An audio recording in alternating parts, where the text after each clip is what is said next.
안녕하십니까. 소중한 나 무한 행복 소나무 시간입니다. 만나서 반갑습니다. 얼마 전에 우리 소중한 나 무한 행복 소나무의 아주 광팬이신 애청자인 어느 거사님께서 저에게 직접 해주신 그런 체험담입니다. 이 거사님께서 지금 나이가 이제 한 40대인 것 같아요. 40대 뭐 많아야 아직 50이 안 되셨던 것 같은데, 이 거사님이 이제 원래는 어려서부터 불교에 관심이 없었대요.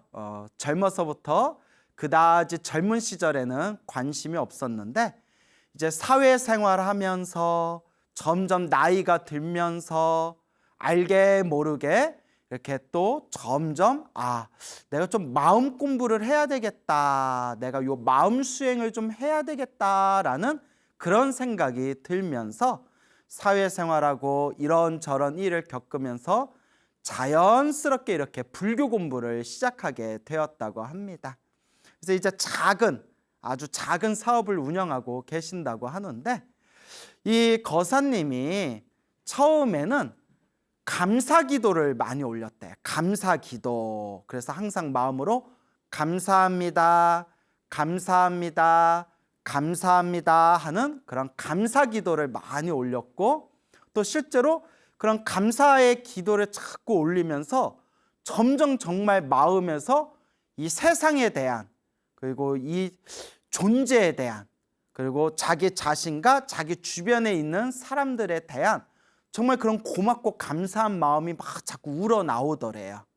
그래서 실제로 우리 수많은 그런 명상법 중에서도 감사 명상이라는 게 있어요. 명상할 때 그런 감사한 그런 어떤 에너지, 감사함의 마음을 일으키는 명상법이 있는데, 그게 상당히 효과가 좋아요. 근데 이 거사님이 처음에는 이제 감사합니다, 감사합니다라는 그런 감사의 기도를 많이 올렸고, 실제로 효과도 보고 실제로 마음도 많이 편안해졌대요. 그러다가 이제 우연찮게 우리 소중한 나 무한행복 소나무를 보고 나서 본격적으로 이제 연불기도를 시작하게 되었다고 합니다. 그때부터 이제 소나무를 보고 난 뒤부터 나무아미타불 관세음보살, 나무아미타불 관세음보살, 나무아미타불 관세음보살, 매일매일 틈틈이 꾸준히 그렇게 나무아미타불 관세음보살 매일매일 연불기도를 올렸다고 합니다. 그렇게 이제 몇 개월 동안 꾸준하게 이렇게 연불기도를 올렸는데, 연불 수행을 했는데, 이 거사님 말씀이 감사기도, 그러니까 연불을 하기 전에 감사기도를 오랫동안 했는데, 감사기도를 하면서 감사합니다, 감사합니다, 감사기도를 하면서 굉장히 큰 효과를 봤지만 감사기도와 이 연불수행을 비교해 보면, 이제 두 개 다 해보셨으니까 감사기도와 연불기도를 비교해 보면 연불수행이 훨씬 더 큰 효과가 있었던 것 같다라는 말씀을 하시더라고요. 그러면서 마음도 너무 편안해졌고 주변의 일들도 많이 편안해진 걸 느끼게 되었고, 그리고 한 가지 확실한 효과 중에 하나가 인상이 변했대요. 얼굴의 인상이 싹 변했답니다. 연불기도를 시작하고 나서. 그래서 연불수행을 꾸준히 몇 개월 동안 점점 하면서 주변의 사람들이 너 인상이 변했다, 얼굴이 엄청 좋아졌다, 너 얼굴이 많이 맑아진 것 같아 라는 이야기를 수도 없이 많이 들었다고 합니다.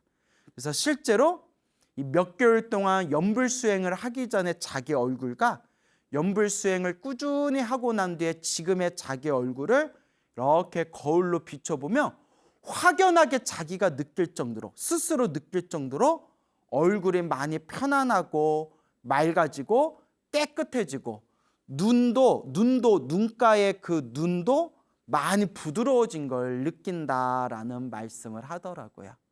그래서 제가 그 얘기를 듣고 맞습니다, 맞습니다.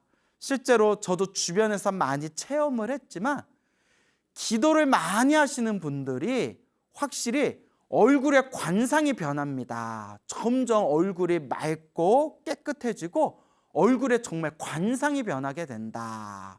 저도 우리 기도 많이 하신 그런 불자님들한테 이제 그런 자신의 얼굴이 점점 맑고 깨끗하게 변해가는 걸 실제로 느낀다. 주변에서 다들 얼굴이 많이 부드러워졌다. 얼굴이 편안해졌다라는 말을 많이 듣는다. 기도하면서부터 정말 얼굴이 많이 편안해지고 부드러워졌다라고 말씀하시는 그런 불자님들 이야기를 제가 자주자주 들은 바가 있습니다. 그래서 요 거사님께서 이제 꾸준하게 연불 수행을 하면서 그렇게 이제 인상도 많이 변하게 됐고, 여러분 인상이 변했다, 관상이 변했다는 것은 내 업의 에너지가 점점 변하고 있다는 거예요. 그래서 관상, 인상이 점점 좋아지고 있다.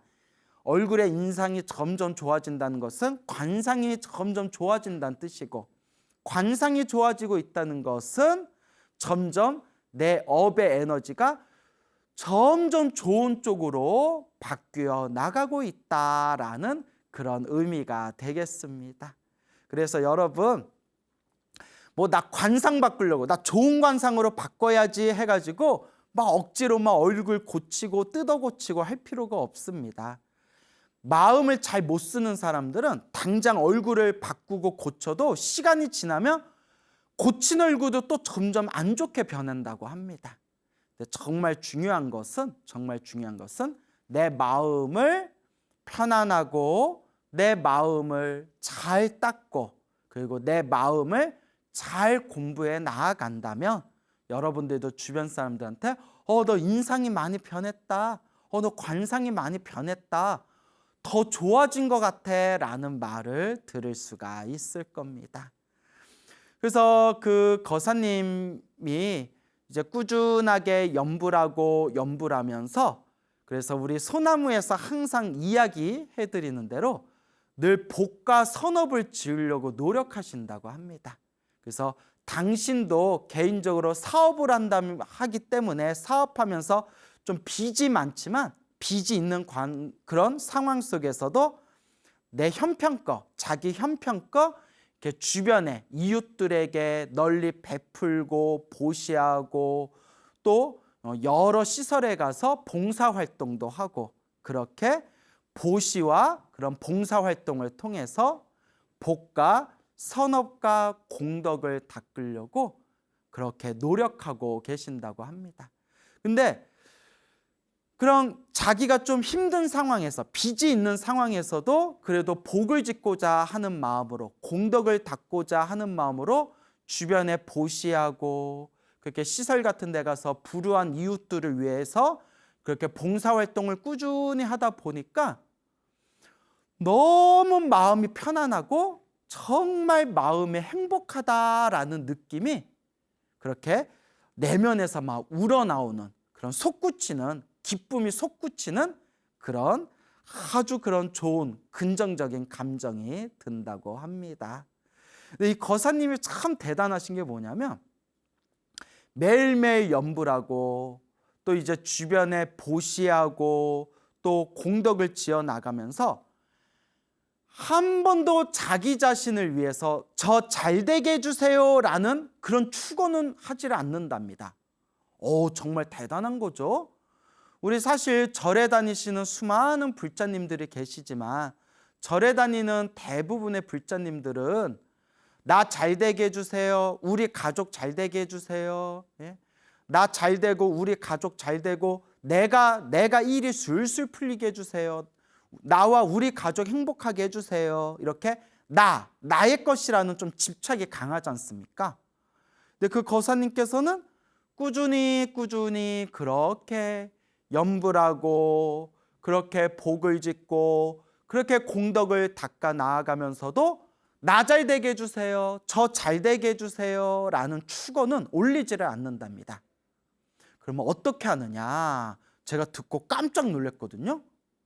아니 어떻게 일반 머리 기른 제가 불자가 어떻게 이런 거룩한 마음을 낼 수 있을까 깜짝 놀랐는데, 그 거사님은 연불하고 복을 지을 때마다 항상 마음으로 발언하기를, 제가 연불을 한 공덕이 있거나 제가 지금 복을 지은 공덕이 있다면 이 모든 공덕을 하나도 남김없이 모든 중생들에게 다 회양하겠습니다. 이 공덕으로 모든 중생이 괴로움에서 벗어나고 모든 중생이 행복하게 해주십시오. 이렇게 이제 항상 축원을 올리고 발언을 한다고 합니다. 제가 깜짝 놀라면서 아유, 거사님은 전생에도 수행자였을 거다. 그렇지 않고선 이번 생에 그런 거룩한 마음을 내기가 쉬운 일이 아니다. 내가 지은 공덕을 하나도 남김없이 일체 모든 중생들을 위해서 다 내가 회양하겠다, 베풀겠다라는 마음을 일으킨 것 자체가 정말 대단하다, 대단하시다라고 그렇게 제가 덕담을 해드렸습니다. 그런데 이제 이 거사님이 한 번도 자기 자신을 위해서는 그렇게 축원을 올리지는 않았지만 딱 한 번 정말 간절하게 염불하면서 자기 자신을 위해서 부처님께, 관세음보살님께 저 좀 살려주십시오, 저 좀 도와주십시오 라고 그렇게 이제 불보살님을 향해서 간절하게 기도한 적이 있었다고 합니다. 그게 무엇인고 하니, 예전에 몸살, 심한 감기 몸살을 걸린 것처럼 몸이 너무나 아프더래요. 그냥 이불 위에 쓰러져 가지고 도저히 일어나기 힘들 정도로 온몸의 근육통과 온몸의 통증이 너무 심해 가지고 정신을 차릴 수가 없을 정도였대요. 그래서 우리가 너무 힘들고 괴로울 때 우리 불자들을 의지할 게 뭐밖에 없겠습니까? 그렇죠, 부처님밖에 없지 않습니까? 불보살님에게 의지하는 수밖에 없지 않습니까? 그때 간절하게 염불하고 간절하게 염불하다가 너무나 힘들고 괴로워서 부처님, 보살님 도와주세요, 부처님, 보살님 도와주세요 라고 처음으로 자기 자신을 좀 도와달라고 그런 마음으로 간절하게 이렇게 누워가지고 염불을 했답니다. 얼마나 힘들었겠어요. 너무 힘들어서 죽을 것 같습니다. 부처님, 보살님 도와주십시오 라고 했는데, 그 염불하다가 이렇게 지쳐서 잠이 들었대요. 몸이 너무 아프고 아픈 가운데 부처님 도와주세요 염불하다가 이렇게 탈진하듯이 잠이 들었는데, 이제 생생한 꿈을 꾼 거예요. 생생한 꿈을 꿨는데 그 생생한 꿈 속에서 이렇게 눈앞에 부처님 불상이 보이더래요. 불상. 싹 불상이 보이는데, 그때 옆에 어떤 사람이 쓱 나타나더니 자기를 이렇게 데리고 불상 앞으로 데리고 가더래요. 옆에 어떤 사람이 자기를 불상 앞에 이렇게 데려오더니, 자 여기 불상 앞에서 부처님 앞에서 인사 올려라, 절을 하십시오 라고 이렇게 얘기를 하더래요. 그래서 옆에서 이제 부처님한테 절하라고 하니까 이렇게 그 눈앞에 보이는 큰 불상 앞에서 부처님께 이렇게 정성스럽게 삼배를 올렸대요. 정성스럽게 이렇게 절을 올리고 인사를 드리고 난 뒤에 꿈에서 탁 깼는데 몸이 아주 상쾌하고 가볍고, 그 꿈꾸기 전에 그렇게 몸이 욱신욱신 몸이 아팠는데 그 아픈 게 흔적도 없이 싹 사라졌더랍니다. 순간 이게 가피구나. 부처님께서 항상 은은하게 우리 중생들을 보호하고 도와주시는구나 라면서 마음으로 부처님의 가피에 대한 그런 확신이 더욱 깊어지고 불심이 더욱 깊어지는 그런 계기가 되었다고 합니다. 그래서 이 거사님이 지금도 열심히 봉사활동 하시고 주변에 좋은 보시, 나눔도 하시고 그리고 지금도 열심히 연불수행하면서 그렇게 아주 신행생활을 잘하고 있는 그런 정말 모범되는 그런 불자님, 그분의 직접 체험하신 이야기를 제가 들었던 걸 여러분들에게 소개해드리는 바입니다. 참 대단하죠? 그래서 여러분들도 항상 기도하실 때 나만 잘되게 해주세요 라고 기도하지 마시고 기도의 마지막에는 반드시 사옹서원, 중생을 다 건지겠습니다. 모든 번뇌를 다 끊겠습니다. 법문을 다 배우겠습니다. 불도를 반드시 이루겠습니다. 항상 사옹서원으로 기도의 마무리를 하시고 그리고 그렇게 개인적인 소원을 빌더라도 모든 중생이 행복하여지이다, 모든 중생이 성불하여지이다 라는 마음으로 항상 기도의 마무리를 하시기 바랍니다. 그러면서 우리의 마음이 점점 저 성불의 경지로 조금씩 그렇게 부처님을 향해 닮아가게 될 것입니다.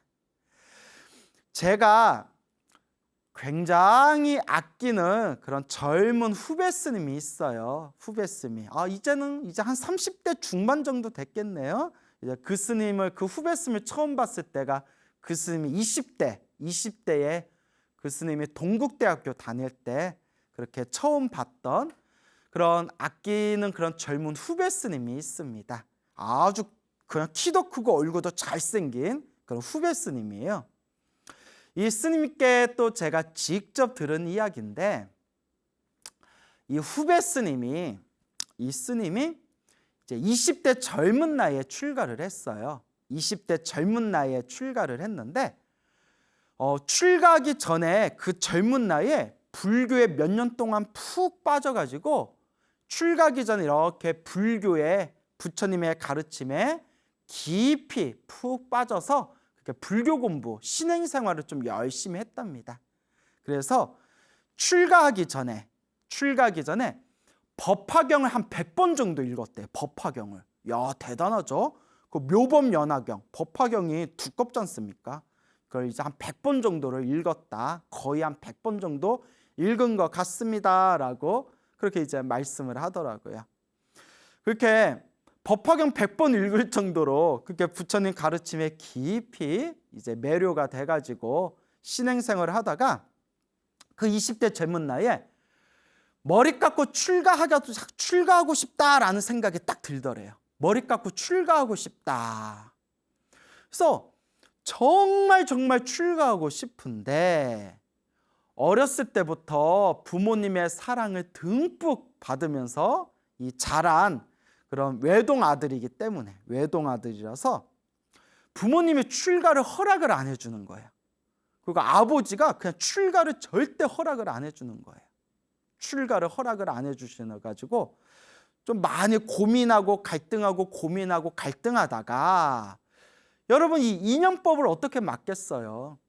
우리 석가모니 부처님도 고타마 시다르타 왕자였을 때 그렇게 출가하고 싶었는데 아버지였던 그 슈또다나 왕, 한문으로는 정반왕이라고 하죠. 아버지 정반왕이 그렇게 출가를 못하게 붙들고 막았지만 결국은 시다르타 왕자가 이제 출가를 하고 결국은 이제 위대한 그런 깨달음을 얻고 부처님이 되셨지 않습니까? 이 인연법이라는 거는 막을 수가 없죠. 이 세상의 존재 자체가 인연 따라 일어나고 인연 따라 사라지는 건데, 그래서 이 스님이 결국 이제 야밤도주 하듯이 이제 집을 나와서 머리를 깎고 이제 출가를 하게 됩니다. 이제 머리 깎고 출가를 했는데 이제 나중에 그렇게 출가를 반대했던 그 아들이, 그토록 이제 눈에 넣어도 아프지 않은 아들이 이제 출가를 했다라는 소식을 머리 깎고 좀 절에 들어갔다. 그러니까 이제 소식이 다 끊겼잖아요. 그러다가 머리 깎고 절에 들어갔다라는 이야기를 아버지가 딱 들으셨는데 의외로 담담하시더래요. 뭐 화를 내고 엄청 막 난리치실 줄 알았는데 나중에 들은 얘기가 그냥 담담하게 그냥 그렇게 머리 깎고 출가했구나. 결국 출가했구나. 이렇게 담담하게 받아들이시더래요. 희한하다. 아버지가 마음을 비우셨나? 아버지가 마음을 비우셨나? 그런데 나중에 이제 아버지께 직접 들은 이야기가 또 기가 막혀요. 아버지가 이제 아들이 출가할 때 그 즈음에 아버지는 이제 아들이 출가했다는 것도 모르고 이제 집에서 이제 아버지께서 지내고 계시는데 3일 동안 연속해서 아주 생생한 꿈을 3일 동안 연속해서 3번을 꾸셨대요. 어떤 꿈을 꾸셨냐면 아버지 말씀이 첫째 날 꿈에 어느 노스님이 나타나셨대요. 노스님.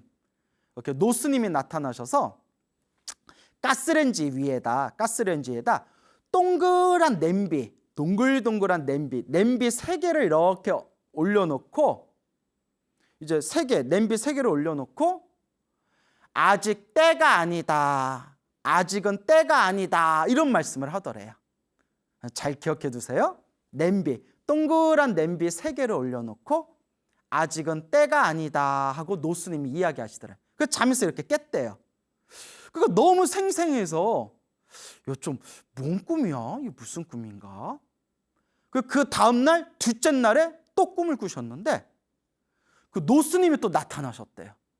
노스님이 나타나셔서 그 똑같은 그 동그란 냄비 3개에다가 물을 올려놓고 물을 팔팔 끓이시더래요. 뭐 라면을 끓여 드시려고 했는지 국수를 끓여 드시려고 했는지 동그란 냄비 3개에다 물을 넣고 그걸 팔팔 이제 끓으면서 노스님이 이제 때가 되었다. 이제 때가 되었다. 이렇게 말씀하더래요. 이제 때가 되었다. 그 잠에서 이렇게 딱 깼대요, 아버지가. 이제 때가 되었다. 무슨 때가 됐지? 때밀 때가 됐다는 건가? 목욕탕 가라는 뜻인가? 이건 제가 농담을 한 말이에요. 무슨 뜻이지? 그리고 세 번째, 3일째 되는 날 이제 마지막 세 번째 꿈을 꿨는데 아주 생생하게 꿈속에서 그 아들이, 그러니까 그 출가한 이제 제 후배 스님 아들이 소 있죠. 큰 소를 타고 아들이 큰 소를 타고 담벼락을 와르르르르 무너뜨리면서 소를 타고 담벼락을 무너뜨리면서 밖으로 확 나가더래요. 담벼락을 무너뜨리면서 소를 타고 밖으로 나가는데 순간 하늘 위에 있는 수많은 하늘의 신들과 지상에 있는 수많은 사람들이 막 박수를 치면서 뭐 환호성을 지르면서 막 기뻐하고 덩실덩실 춤을 추더래요. 사방에서 하늘에 있는 신들과 땅에 있는 사람들이 막 박수치고 막 기쁨의 고함을 지르고 덩실덩실 춤을 추고 그러면서 아들은 소를 타고 담벼락을 무너뜨리면서 그냥 마치 무수의 뿔이 혼자서 가는 것처럼 막 길을 가더래요. 잠에서 딱 깼대요. 이게 무슨 꿈인가? 이게 무슨 꿈인가? 이 3일 동안 무슨 꿈인가? 하다가 우연히 뭘 보셨냐면, 여러분 우리 이제 여기 우리 PD님이 영상에 이렇게 사진 하나 올려주실 거예요. 우리 대한불교 조계종을 상징하는 마크가 있어요. 그 마크를 우리는 불법 승 삼보를 상징한다 해서 삼보 마크, 삼보륜 마크라고 불리는 대한불교 조계종을 상징하는 마크가 있거든요. 여기 사진 보이시죠? 동그라미 안에 동그란 점 3개가 찍혀 있는 거예요. 그게 불법승 삼보를 뜻하거든요. 순간 아버지가 깜짝 놀라면서, 여러분들 눈치채셨죠? 꿈에서 노스님이 나타나셔서 동그란 냄비 3개를 올려놨다고 했잖아요. 그 동그란 그 냄비 3개를 올려놓은 위치하고 똑같이 생겼더래요. 대한불교 조계종 삼보마크하고 똑같은 그 모습, 그 위치대로 꿈에서 노스님이 나타나셔가지고 그 동그란 냄비를 올려놓고 아직은 때가 아니다, 첫째 날 말씀하시고, 둘째 날은 물을 팔팔 끓이면서 이제 때가 되었다. 그리고 세 번째 날은 아들이 소를 타고, 불교에서 소가 상징하는 게 뭐예요? 불교에서는 소를 깨달음에 상징하거든요. 소를 타고 담벼락을 무너뜨리면서 저 막 길을 척척 저 먼 길을 떠나니 하늘 위 하늘 아래 모든 하늘의 신들과 사람들이 막 박수를 치고 기뻐하면서 덩실덩실 이제 춤을 추는 그런 꿈을 꿨잖아요. 그 순간 아버지가 출가했구나, 머리 깎고 출가했구나 라는 걸 그때 아버지가 꿈을 통해서 딱 그 느낌을 받으셨대요. 그리고 아버지가 이미 꿈에서 그걸 이제 느끼셨으니까 마음을 이렇게 비워놓고, 이제 담담히 이제 마음을 비워놓고 아들이 이제 출가했다라는 이야기를 나중에 들으신 뒤에도 이미 마음으로 짐작을 했기 때문에 그냥 그러려니 이렇게 이제 담담하게 이제 마음을 그렇게 이제 비우시고 받아들이셨다고 해요. 근데 그렇게 이제 아들이 출가하는 걸 반대하셨지만 지금은 그 누구보다도 독실한 불자로서 이제 출가한 스님이 된 아들을 아주 자랑스러워 하신대요. 예, 참 훈훈한 결말이죠.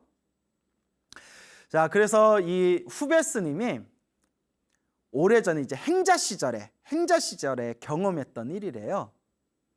행자 시절에 어디 방에서 잠을 잔 적이 있었는데, 어디 절에 어디 그런 작은 방에서, 사찰의 작은 방에서 이렇게 잠을 잤는데 무언가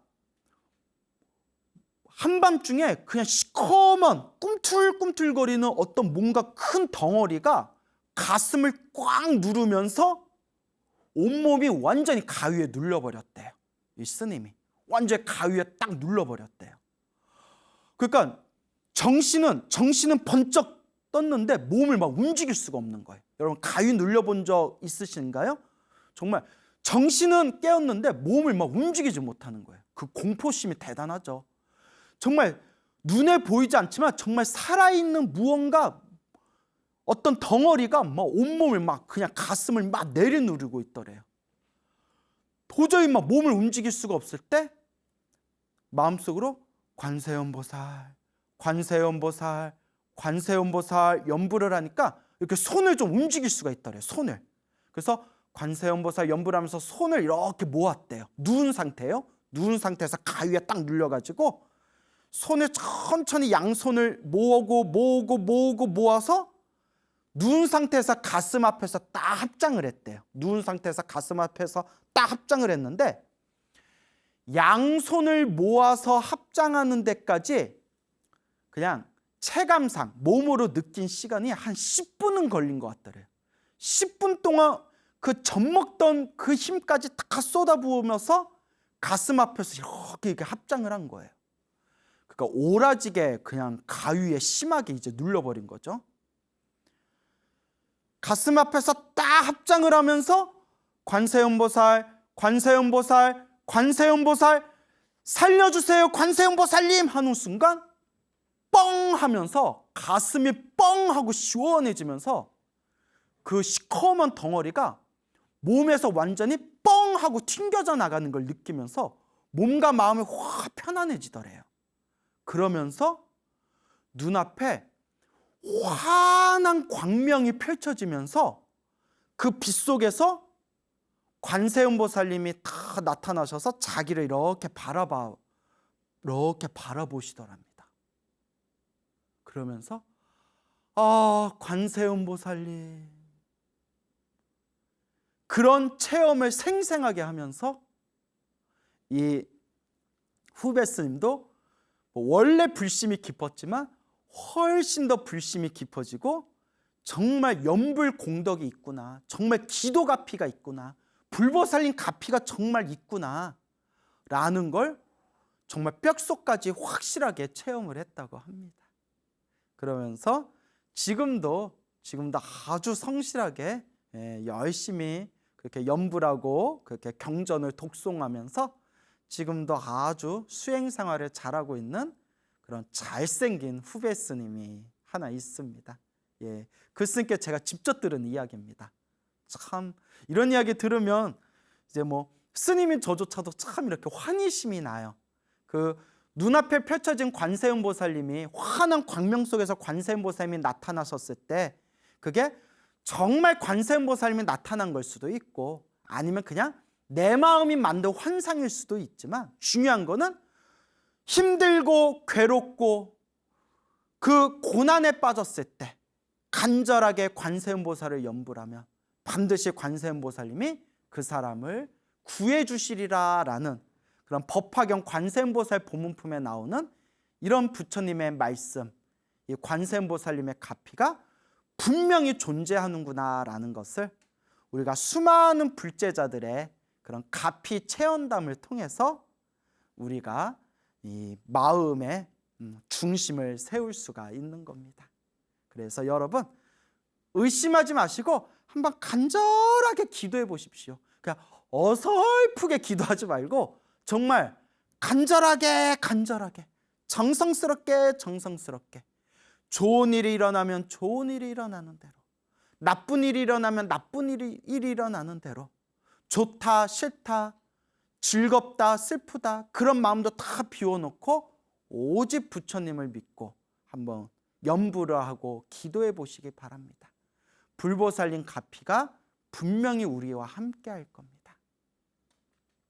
그리고 또 제가 아끼는 또 다른 또 후배 스님이 있어요. 그 스님도 이제 30대인 스님인데 제가 또 아끼는 그런 아주 착한 좋은 후배 스님이 있는데 이 스님이 또 저한테 직접 해준 얘기예요. 아주 착해요. 참 제가 좋아하는 스님인데 이 후배 스님이 이제 출가한 지 한 10년 됐나? 머리 깎고 출가한 지 한 10년 됐는데 나름 밖에서 명문대 다닌 그런 인재예요. 이제 머리도 똑똑하고 그리고 착하고. 근데 이 스님이 이제 10년 동안 이제 이렇게 이제 한국에서 공부를 하면서 뭔가 이제 좀 타성에 젖은 그런 어떤 버릇을 좀 깨고 그리고 좀 견문을 널리 넓히고 또 새로운 마음으로 공부하자라는 그런 마음에서 이제 외국에 미국에 있는 대학에 이제 유학을 가려고 준비를 했어요. 그래서 이제 뭐 그냥 뭐 방송이니까 어느 대학인지 좀 대놓고 말하기는 뭐하고 그냥 여러분들 머릿속에 떠오르는 미국에 있는 세계에서 가장 유명한 인류 대학교 하면 대충 뭐 떠오르는 대학교들이 있죠. 예, 세계에서도 가장 유명하고 손꼽히는 그런 미국에 있는 인류 대학교에 아마 종교학 쪽으로 가겠죠. 종교학을 이제 공부하고 불교를 좀 더 깊이 이제 세계 불교 속에서 견문을 넓히고자 그런 새로운 마음으로 목표를 세우고 그 미국에 있는 대학교에다가 이제 뭐 대학교에 입학하려고 준비를 이렇게 많이 했는데 그 최종 결과에 불합격을 했대요.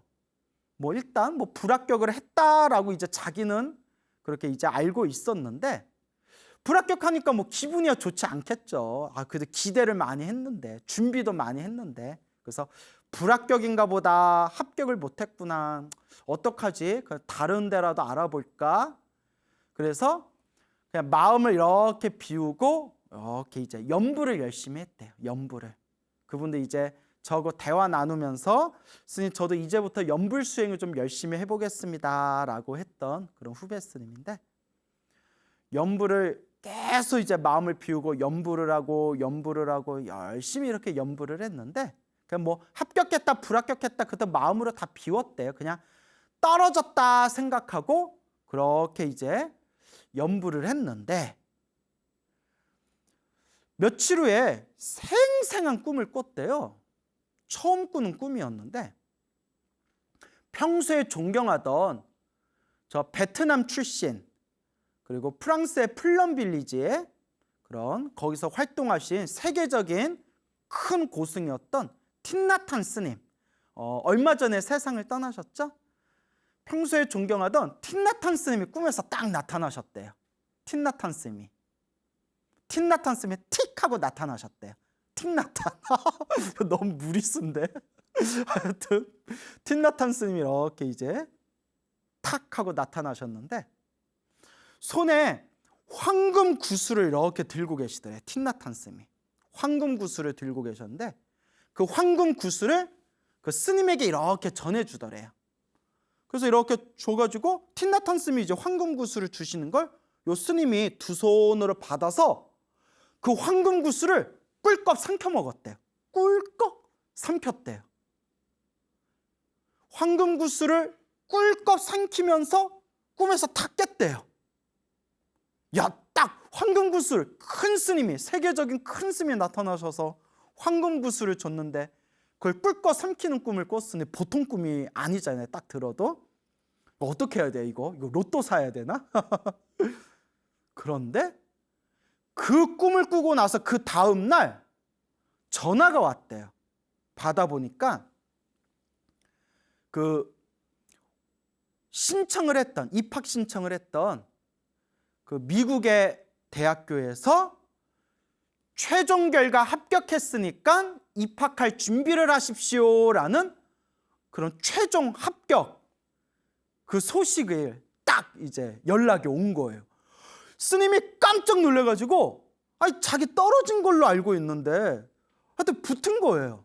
뭐 그 중간의 과정은 잘 모르겠는데 스님조차 그냥 불합격이다 생각하고 마음을 그냥 비우고 연부하고 있었는데 그 틴나타 스님이 나타나셔서 황금 구슬을 주신 걸 그걸 이제 받아서 입에 꿀꺽 삼키는 그 꿈이 내가 그토록 원하던 바가 성취되려는 그런 예지몽이었나 보다. 그래서 그 스님이 너무나 신기해하면서 저한테 그 얘기를 들려주더라고요. 그래서 제가 뭐라고 했냐면 스님이 너무 착하고 스님이 공부도 열심히 하니까 부처님께서 그래 그렇게 넓은 세계로 가서 견문을 널리 넓히고 공부 열심히 해라 라는 뜻으로 부처님이 가피를 내려주셨나 보다라고 이렇게 이제 덕담을 해줬죠. 그래서 제가 다 기분이 좋더라고요. 이제 우리 후배쌤이 잘 풀리니까. 자, 이와 같이 오늘 여러분들에게 제가 직접 들었던 우리 거사님과 또 후배스님들의 그런 어떤 가피 체험담 이야기를 들려드렸습니다. 여러분들 재밌으라고 여러분들 기도 열심히 하시고 선업을 많이 지으시라는 뜻에서 이렇게 재미난 이야기를 들려드린 거고 꼭 명심할 게 있습니다. 제가 늘 말씀드리죠. 오로지 부처님을 의지하면서 염불하고 기도하고 수행할 때 꿈에 집착하지는 말아라. 다 이거 그냥 재미로 드리는 여러분들 재밌으라고 염불 열심히 하라는 뜻에서 그렇게 들려드린 이야기니까 너무 꿈에 집착하지는 마십시오라는 걸 꼭 당부드리고 싶습니다. 오직 부처님을 믿고 염불하면서 공덕을 닦으면 좋은 꿈을 꾸든 말든 나쁜 꿈을 꾸든 말든 항상 불보살님의 가피가 우리와 함께할 것입니다. 여러분 행복해지고 싶습니까? 행복한 삶을 창조하고 싶습니까? 복을 지으십시오. 선업을 지으십시오. 공덕을 쌓으십시오. 복과 선업과 공덕의 힘이 여러분들을 진정한 행복의 길로 이끌어 줄 것입니다. 여러분 성불하십시오.